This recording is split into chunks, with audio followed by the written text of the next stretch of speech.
Void Room Render, Part 1, Video 189. You see how there's white in these areas? These are the only areas in which tiles can actually exist, the white regions. Let's look at how that code works. We have this CPU side lookup table, which we want to recreate on the GPU side. We've tagged this with Void Room Lookup Table here. Inside of ArtGirl shader source number 5, we have created another lookup table section right here. And this is a lookup table where we put a G25 value in and get a flag telling us whether or not we are in one of those void rooms within a level pack.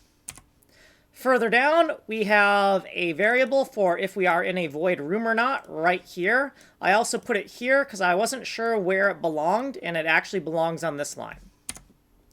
Here's where we are getting that value right after we get the R4X, R4Y on the data layout. And then right here, we're going to invalidate our sample coordinates if we were inside of a void room. So we do the sampling from the texture no matter what right here, where we do the back to front rendering. But shaders cannot branch. So we're always going to do that stuff even if we are in a void room. And then we're just going to throw away the results. So we don't want to fool ourselves into thinking we're more efficient than we are.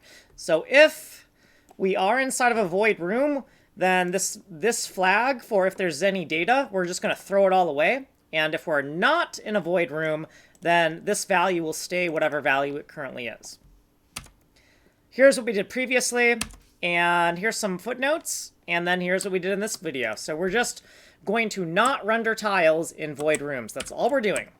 You have been on this playlist. If you want more information, go to the longer playlist. You can get the source code here. You can email me here. This has been video 189. Like, subscribe, send money in the mail.